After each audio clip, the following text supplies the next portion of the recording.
A continuación, Fuerza Motriz.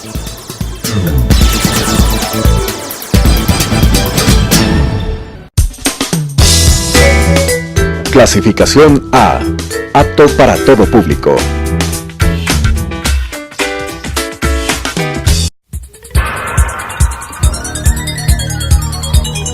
Las opiniones vertidas en este espacio por la producción y dirección del programa son de exclusiva responsabilidad de sus autores y de quienes intervienen en ellos.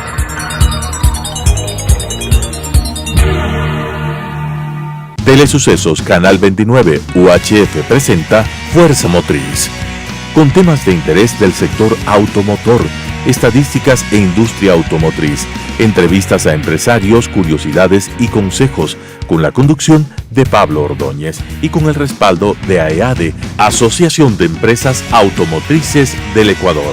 Fuerza Motriz.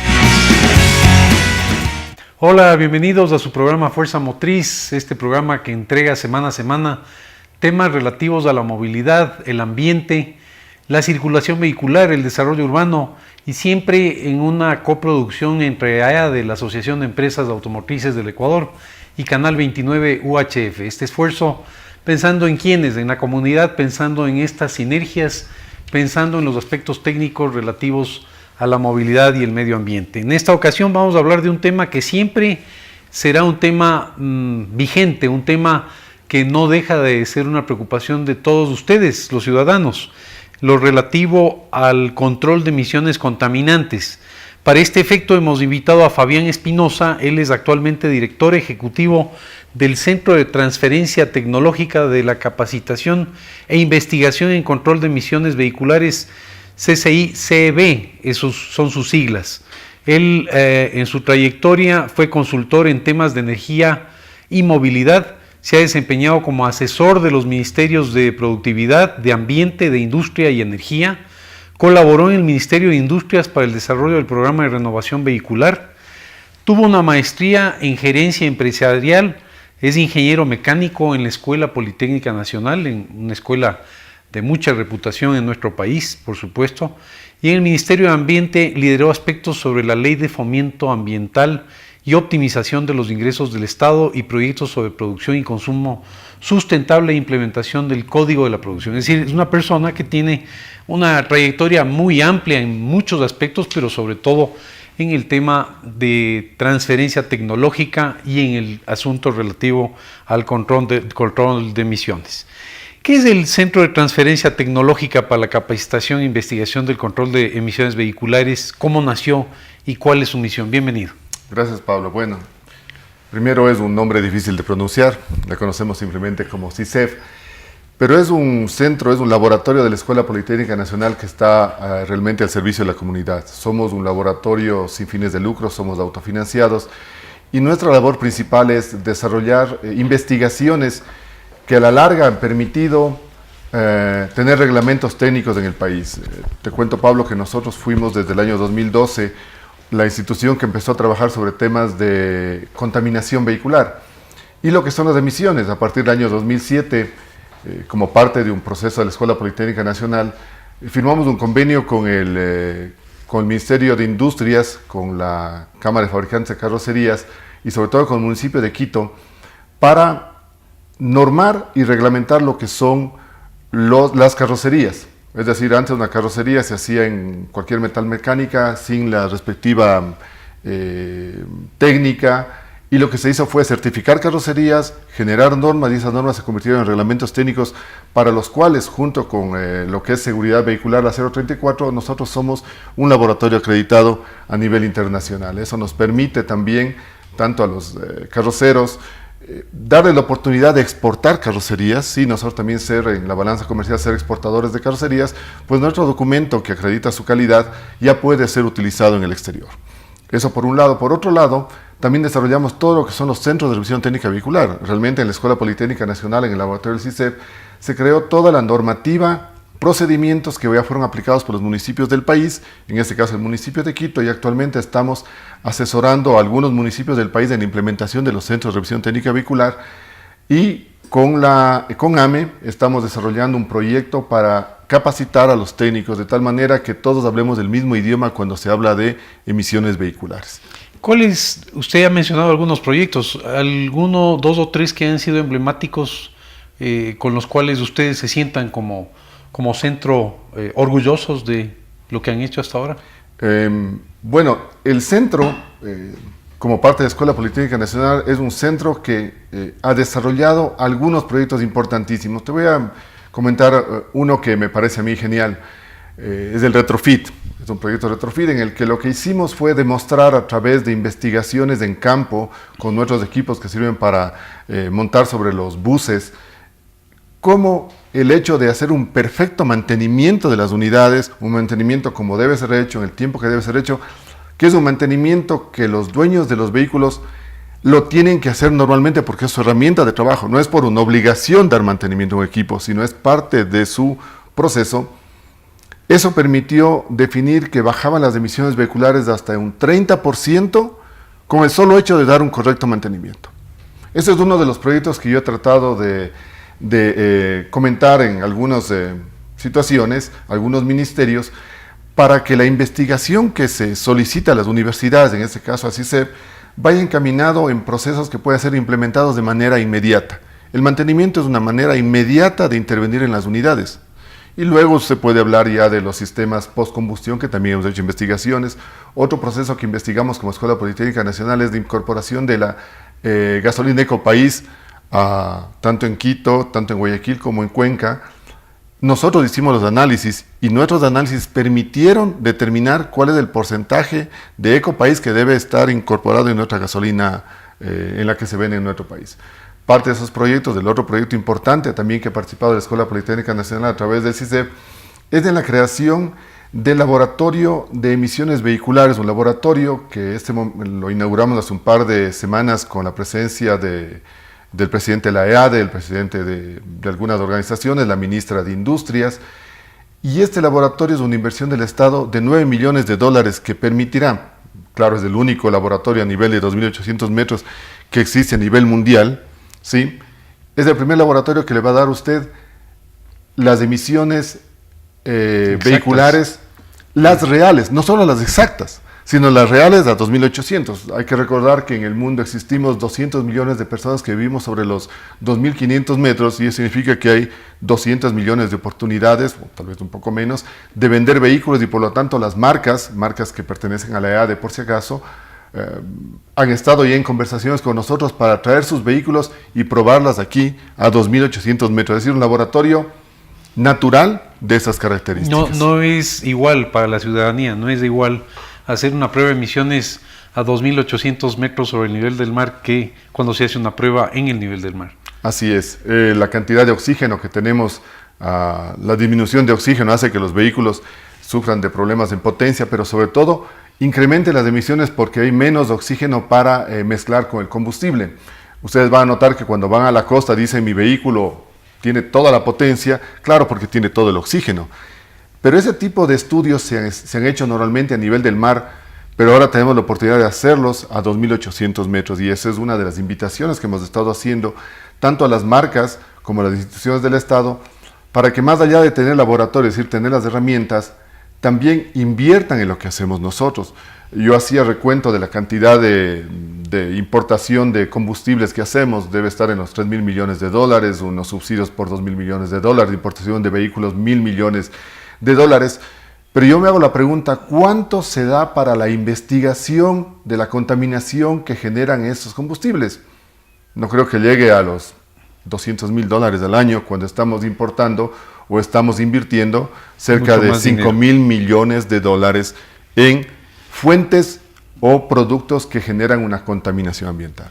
Cuéntenos un poco sobre aquello que tiene que ver con la medición de gases contaminantes. ¿Cómo se realiza esta medición en un lenguaje, digamos, amistoso para nuestros televidentes y cuál es el objetivo de esta medición? Bueno, vamos a tratar de hacer, es un tema un poco árido, pero básicamente lo que hacemos nosotros es, cuando usted va por la ciudad, nuestra ciudad Quito, vamos a poner ejemplo específicamente Quito, tenemos unos 400.000 vehículos en Quito que están circulando diariamente y de esos apenas son 2.860 los buses. buses de transporte público que llevan alrededor de 2 millones de pasajes que cobran al día. Esos buses generan el 70% de la contaminación ambiental. Es de esa nube oscura que se ve en las mañanas en Quito y que a medida que pasa el día la nube desaparece, pero cuando hace más frío se ve más clara esa nube. Esa contaminación es la que nosotros nos encargamos de medir, y esa contaminación se mide con equipos tanto en bancos fijos, es decir, dándole las vueltas de un dinamómetro, una estación, un laboratorio, y también nosotros tenemos la capacidad de medirlo con equipo que se llama bordo, donde no simulamos, hacemos el recorrido preciso de la unidad dentro de la ciudad.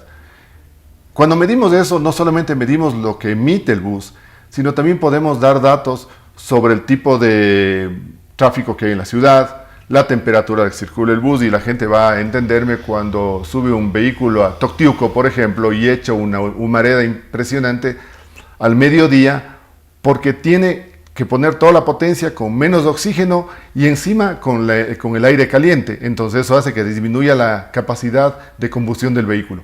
Esas emisiones, si se lleva el recuento de todas estas emisiones, uno puede saber exactamente cuánto es lo que se está contaminando, y sobre todo comparar con nuevos procesos tecnológicos que se quieren implementar, como vehículos eléctricos, como Euro 3, Euro 4, Euro 5, etcétera. Pero siempre debe haber una línea base, porque de lo contrario, las inversiones que se hacen técnicamente en combustibles y en tráfico no tienen una línea para comparar y no se sabe cuánto se está mejorando. ¿Cuáles son las normativas que existen en el Ecuador? ¿Contra qué nos comparamos? ¿Qué políticas públicas se están trabajando para reducir estas emisiones? Con un trabajo con los ministerios, nosotros hemos estado impulsando algunos temas con respecto a la normativa. La normativa estuvo... la normativa vigente, una normativa antigua, básicamente estamos hablando de Euro 1 en combustibles en diésel y Euro 2 en combustibles como la gasolina, pero precisamente ahora estamos trabajando en mejorar esa normativa y que se vuelva una reglamentación para que los combustibles que entran al país o que se comercialicen en el país tengan normas, por lo menos las normas básicas que ya tienen Perú y Colombia. Recuerden que Perú maneja ya Euro 4 y Colombia también está manejando Euro 4, y nosotros en combustibles diésel estamos todavía en Euro 1. Pero ese es un proceso de largo trabajo. No es de la noche a la mañana. No por ley se determina que se descontamine una ciudad. Para darles el ejemplo, Colombia necesitó 10 años para pasar de una Euro, de Euro 3, de Euro 4, y Perú necesitó 15 años para hacer el mismo proceso.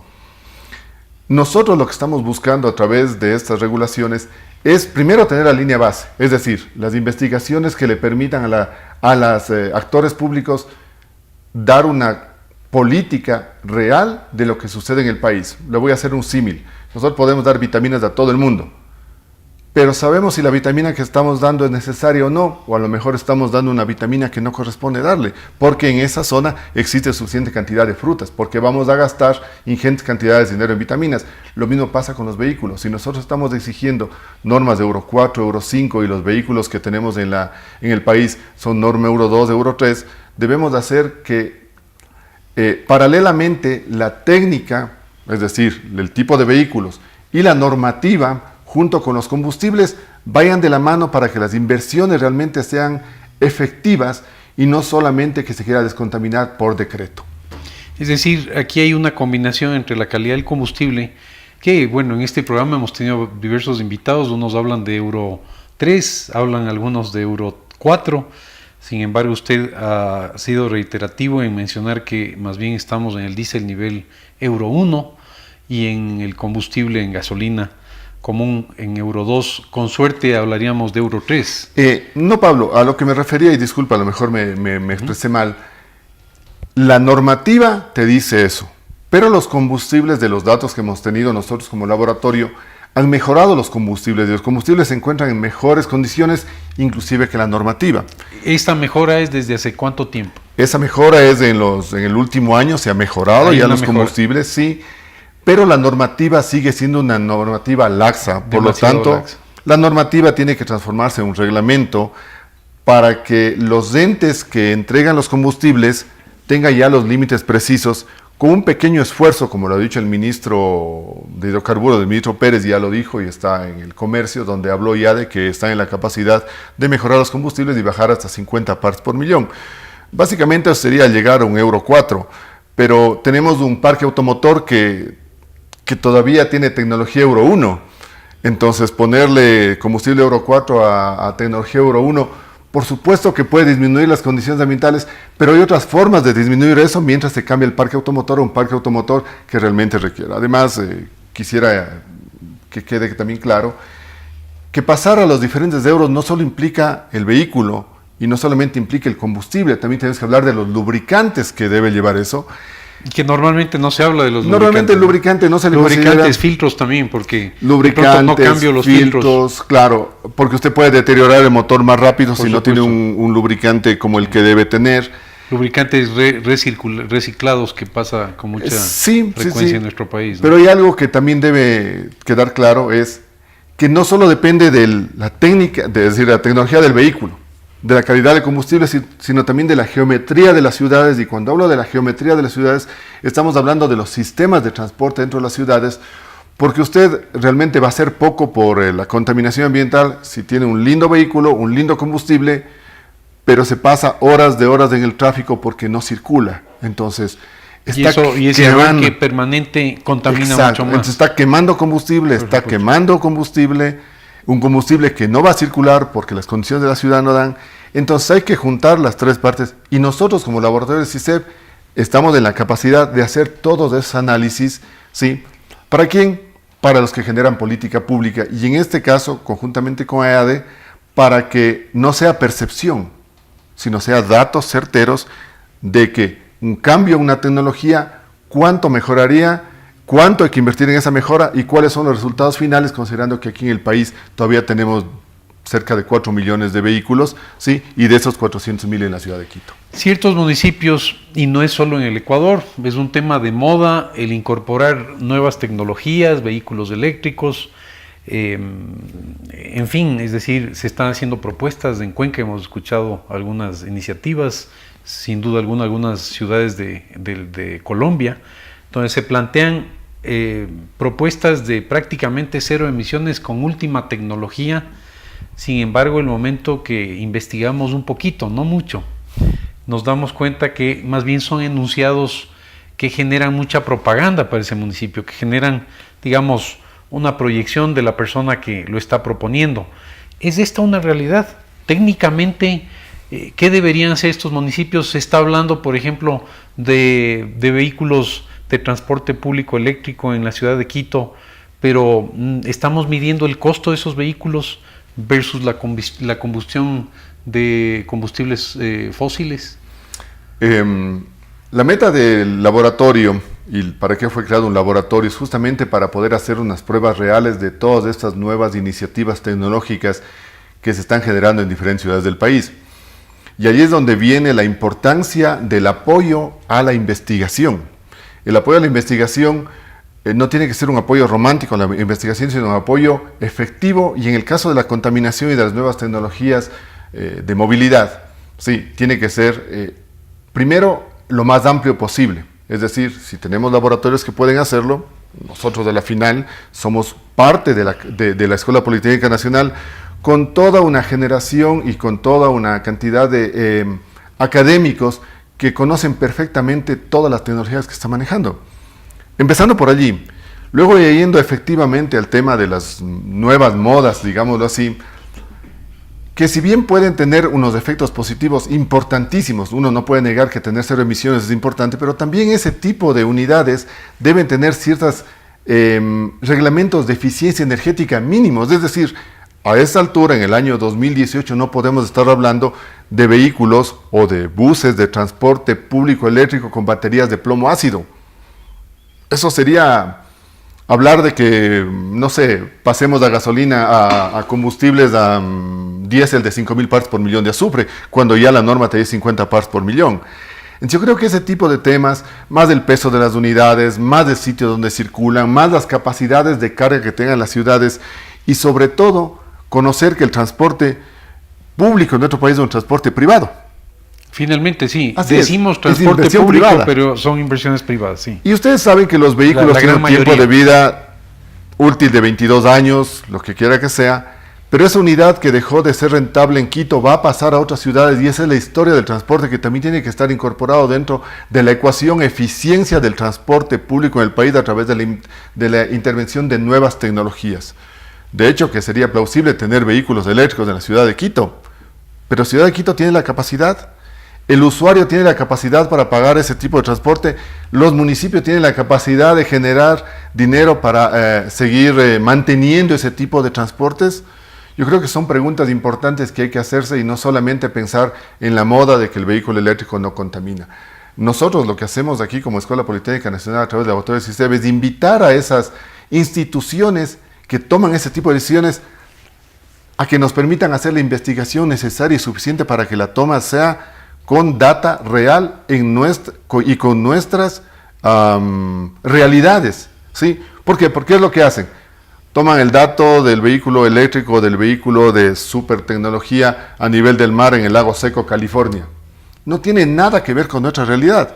Deberían hacerse aquí las pruebas, como cuando hicimos las pruebas con los vehículos eléctricos y circulamos con vehículos eléctricos en todo el país para determinar la realidad ecuatoriana para ese tipo de tecnología. Y en la geografía que tenemos en la ciudad de Quito, ¿no? Y las montañas, subidas, bajadas, valles, exigencias quizás mayores al promedio por supuesto. que tienen normalmente estas marcas, estas fábricas, ¿no? Y quiero que le incorpore también algo, la ciudad como tal, es decir, la geometría de la ciudad y el peso de las unidades dentro de un centro histórico, que a lo mejor usted deja de contaminar, pero le está poniendo un extra peso sobre las calles de la ciudad. Entonces, ese tipo de consideraciones hay que hacer. ¿Dónde voy a poner una electrolinera? Por dar el caso. ¿Puedo poner en la Marín una electrolinera? ¿Hay suficiente cantidad de carga para poder hacer una carga rápida y que no se quede la ciudad en esa zona sin energía? ¿Sí? Entonces, este tipo de temas son los que se deben tratar. Antes de hacer la importación de los vehículos, ¿no? Porque Sí, hay tanto posiblemente. entusiasmo en esto que de pronto, Claro. como buenos ecuatorianos que somos a veces no muy buenos planificadores, importamos los vehículos primero, luego ponemos las electrolinas o nos damos cuenta que el vehículo no ha tenido esa autonomía que esperábamos. Sí, supongo que deben haber hecho algún tipo de análisis básicos, pero yo sí insisto en que los análisis tienen que ser hechos por laboratorios creados para ese tipo de temas. Estamos hablando de laboratorios que se dedican a la ciencia vehicular, laboratorios con respaldo tecnológico y técnico de una universidad como la Escuela Politécnica Nacional. Estamos en la capacidad de hacer todos esos análisis, ¿sí? Y ese análisis es el que debería darle la oportunidad al tomador de decisiones a través supongo, contar a la sociedad, etcétera, lo que se quiere lograr con ello. Bien que traigan, perfecto, pero ahora sí vamos a ver si esos vehículos cuentan o no cuentan con las capacidades para nuestra realidad. Fabián, es muy importante siempre como ciudadanos, exigimos de las autoridades, exigimos del gobierno, exigimos de los municipios, pero es importante saber como ciudadanos, quienes nos ven en el programa, cuál es la responsabilidad de ellos. Sí, el Estado tiene que traer combustibles de alta calidad, debe haber investigación continua, los que conducen las unidades deben ser responsables para tener medidas de prevención y el consumidor, ¿qué debe hacer para contribuir para ello? Bueno, como centro tecnológico de investigaciones y al formar parte del Sistema Nacional de la Calidad, un sistema de la calidad que se está robusteciendo cada día, nosotros hemos planteado algunos temas como el etiquetado automotriz, que debería ser una exigencia de la ciudadanía, así como cuando exige que tenga cualquier alimento que tenga fecha de elaboración, fecha de caducidad, o el cinturón de seguridad que se hace tanto énfasis, o le voy a dar el ejemplo, y eso me parecía simpático, escuché en una de sus entrevistas de que hasta febrero del año anterior, de este año, comparado con febrero del año anterior, había menos accidentes, pero había más fallecidos. Pero por supuesto, en una vía, ahora tenemos carreteras de primer orden, pero con vehículos antiguos. Entonces, estos vehículos deberían ahora exigirse seguridad suficiente necesaria, porque chocarse con un vehículo a 50 km por hora porque está esquivando un bache, a chocarse con un vehículo, que es el mismo vehículo, porque sí es el mismo vehículo antiguo, pero choca a 100 km por hora, por impericia, porque la carretera ya lo permite, por supuesto que va a haber menos accidentes, pero va a haber más fallecidos, y eso significa que necesitamos como sociedad, a través del Sistema Nacional de Calidad, exigir seguridad en las unidades. Así como exigimos mejor en la tecnología de los combustibles, porque a la larga nos vamos a enfermar por los combustibles que tenemos, también hay que exigir seguridad, porque eso es de un efecto inmediato. Yo creo que la sociedad debería exigir un etiquetado para saber la calidad de los vehículos, las emisiones, la potencia, el torque, etcétera. Tantas variables que son producto de la investigación, pero no de lo que te dice en la tabla hecho en Lago Seco, California, sino en Quito, Ecuador, a 2.800 metros, que es total y absolutamente diferente, ¿sí? Desde consumos hasta potencias, hasta emisiones, y por qué no hablar de la seguridad, porque seguramente si tú no puedes ir a más de 50 kilómetros por hora, casi no necesitas seguridad, entre comillas, pero si nuestra ciudad nos permite andar a 100 kilómetros por hora, debemos de exigir a la autoridad, como ciudadanos, que los reglamentos de seguridad sean más firmes, pero los necesarios y suficientes para que tampoco el costo de los vehículos se dispare, porque parece mentira, pero voy a dar algo muy mío. Yo creo que nosotros como ecuatorianos hacemos un prepago del subsidio del combustible cuando los impuestos para comprar un vehículo son tan altos. Entonces, tiene que haber un equilibrio. Y bueno, interesante, la responsabilidad de la ciudadanía en la exigencia precisamente de esto que debemos todos contribuir, el reducir la contaminación, el mejorar la calidad precisamente que tenemos del ambiente, del medio ambiente, y enterarnos un poco más. Parte de la responsabilidad de la ciudadanía es enterarse de que existen estos centros de investigación. Muchos de nosotros desconocemos de la existencia de estos centros, y más bien apoyar a estas iniciativas para que juntos podamos seguir mejorando como país, como ciudad. Estuvo con nosotros Fabián Espinosa, él es el director ejecutivo del Centro de Transferencia Tecnológica para la Capacitación e Investigación en Control de Emisiones Vehiculares. Muchas gracias y nos vemos la próxima semana. Las opiniones vertidas en este espacio por la producción y dirección del programa son de exclusiva responsabilidad de sus autores y de quienes intervienen en ellos.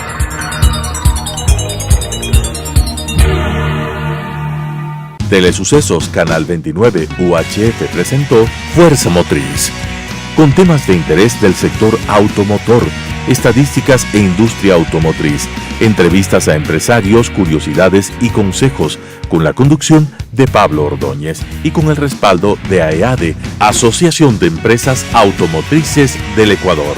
Fuerza Motriz.